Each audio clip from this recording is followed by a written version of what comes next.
The war between Russia and Ukraine has dragged on for years. Thousands of lives have been lost. Cities lie in ruins. And yet, peace remains a distant dream. Diplomats talk, leaders condemn, sanctions rise and fall, but the guns never stop. The world keeps asking, who can actually end this war? Who has the power to make both sides finally listen? I have the answer. There is one man who can stop this deadly war before it's too late. Do you want to know who he is? Then stay till the end of this video.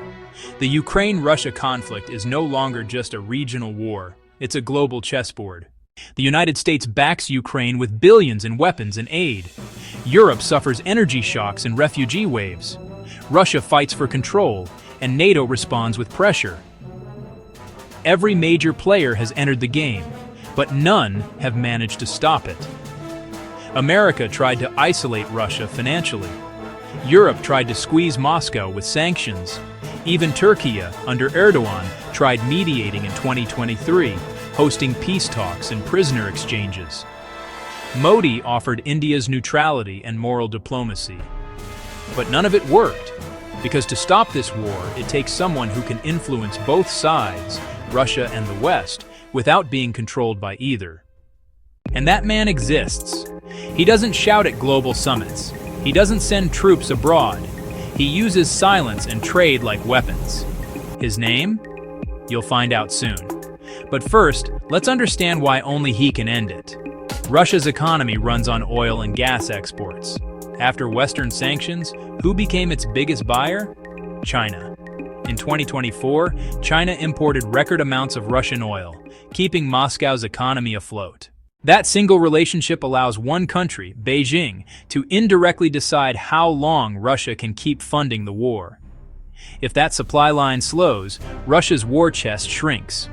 If it ends, the war could collapse financially. Next, Ukraine's economy and infrastructure are in ruins.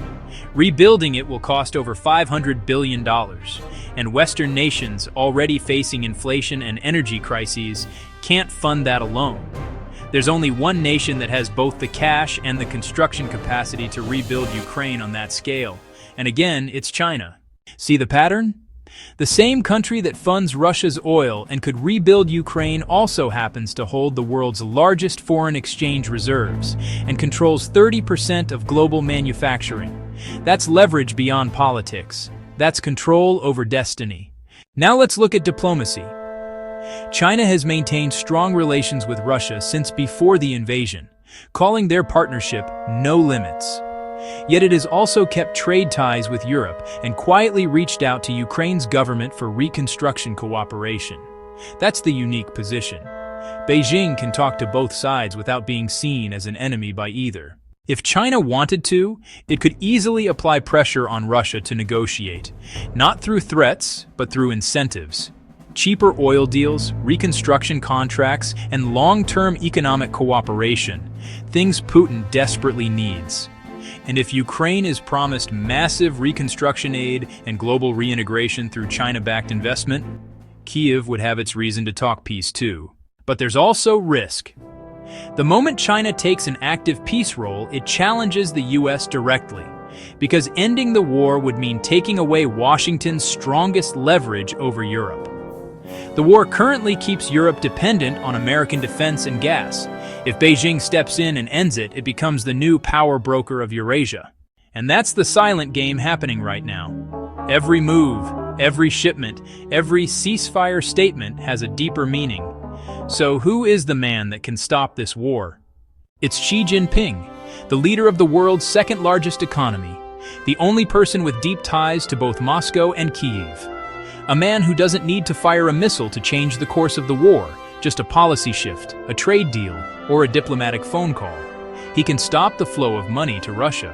He can offer Ukraine the hope of rebuilding.